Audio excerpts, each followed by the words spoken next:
Let's talk about 6 indicators for whether or not your school parent group, whether it's a PTA, PTO, some other name, is healthy or not. If we haven't yet met, I'm Christina Heideck. I'm a PTO and family engagement expert. Let's get into it. The very first thing is your group having regular meetings? If not, then that could be a sign of dysfunction and disarray. The whole point of meetings is to bring people together in the same room to discuss issues and next steps, like what you need to be taking action on, what needs to be worked on for plans for upcoming events and programs. And so if you don't have regular meetings, then that's one indicator that things are off the rails. All right, the next thing is, do you have well-attended events that more than just the officers and their families come to? The events that are planned in advance, that it's not just slapped together the month before, that's maybe some advanced planning is happening, maybe over the summer perhaps, that you're laying out your entire schedule of events and seeing what conflicts you have and what overlap there is with other community events or school events. The next really important thing to look at is, does your group have a budget? Is there monthly reporting going on? Is there an annual audit? Is there financial transparency? Do you know actually what money your group has in the bank and where it is being spent? And are you anticipating where you are going to spend money in the future, where you're going to bring in money, the income streams that you have? Like, is all that clearly defined so that is somewhat predictable? Like, that's super important. I don't understand. I've never been involved in a group that doesn't have a budget. And so I think just to fly by the seat of your pants and see, well, we have $1,500 this month, and so we can spend, $1,400 next month. That just seems kind of goofy for so many reasons. Like, your budget reflects the priorities of your group. And if you're just willy-nilly spending without any consideration for how it's being spent, then I don't think that makes for a long-term healthy group. I think without an audit, money could be going missing. There could be gaps in your procedures that could make your group really vulnerable to a bad actor coming in and taking from your group. It's happened so many times. I have a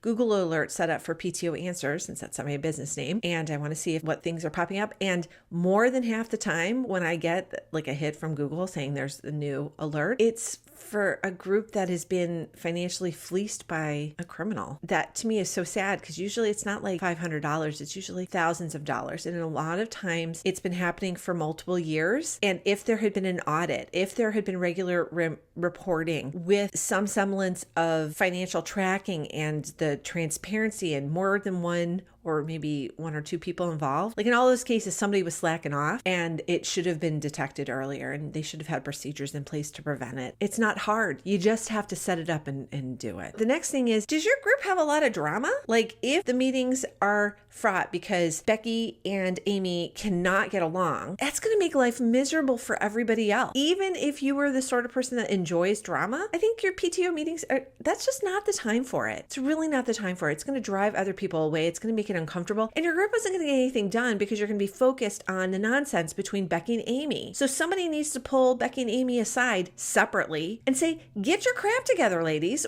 This is not the time and the place for this. Can you set this aside for the good of the group? And really, it needs to be their friend. It could be a different leader. There's so many factors. Like if Becky is president and Amy is the treasurer, for example, this happened to one of my friends' PTOs this year, where they just did not get along at all. And it culminated, that is not even a word. It culminated in the president actually did not follow the financial safeguards of the group and had gone to the bank and just withdrew money to pay herself back rather than submitting a reimbursement form through the treasurer like she should have. And so she was ultimately removed. But like the two were going at it like cats and dogs in every meeting, and everyone was like, oh my God, they are such a hot mess. And that is going to drive not only the people who are already committed to your group away, word is going to spread. Like, it is a bad virus and people are going to stay away from your PTO now and going forward. And once that bad juju is kind of out there, it's really hard to overcome. Like, you're going to have to say, oh, Becky and Amy are no longer involved, or we figured it out, or whatever. Like, that is that really what you want to be telling parents, that you are not a hot mess now? Instead of, hey, why don't you come join us, help us plan the school bonfire? Come on, it's so clear what you need to be doing. So anyway, reduce the drama whenever you can. Get rid of it, discourage it, request that people act professionally, and if they can't, tell them to step aside. Is there good group communication? Without communication, And this could be whether you have good communication with the school. It could be good communication within the group itself, like between officers and the leaders and the members. And it also could be communication with the PTO and the rest of the parents and families. Like, look to see where there are problems. Look to see if like no one is coming to your meetings. It might be you don't have good communication. So those two might be totally aligned. And if you fix a communication issue, then you fix the attendance issue. Right. The last indicator of a healthy PTO is low officer and volunteer turnover. I'm not talking about like if one or two things turn over during a year, if, Ellen moves out of the school district and let's say she was in charge of family events, then that office becomes open and needs to be filled. That's one thing. But if people are dropping off like flies because they either were not clear on the job expectations, they didn't know what was involved with the role and it's too much for them, or they're not getting support, or the dynamics of the group make them feel like it's impossible for them to stay involved, that's where you really need to look at what is going on with your group. Like, this one could be totally tied to the drama issue that I just talked about. It could be a communication issue. It could be a training issue. So anyway, like an absence of one or two during the year, not like a huge red flag, but you want to like look into it to see if there's a larger pattern. And just what do you do if you're like, oh my gosh, my group is really unhealthy? Maybe you already knew that before you were watching this video and you're looking for some help, or maybe this video is giving you a chance to examine things and go, whoa, things are, maybe a yellow flag is being raised, not a red flag, but a yellow flag is just, warning signals are out there.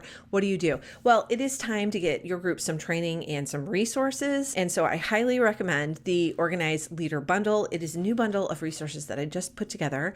It's a collection of all of the officer success kits tailored for each position. So everyone has exactly what they need to do their job. So there's going to be every single one of the success kits has systems that are tailored for, like, customized for the particular role. There are different things in every kit because every position in the PTO is a little bit unique and a little bit specific, so that they need different tools and resources at their disposal to do their job. So go ahead and check out that kit. I will drop a link to that in the description below. I hope this video has helped you identify kind of what's normal, what should be expected, especially if you don't have a lot of history as a PTO volunteer. Some of the things I talked about, you might be like, didn't realize that was a warning signal at all. But I know that because you're involved, you want the very best for not only you personally, but your group, because you got involved to do good things in your school community. And so you want to have your time that you're committing be used to the best, fullest capacity possible so that you can have a greater impact. So I hope this video has helped you do that. And I hope that you will join me for my next video.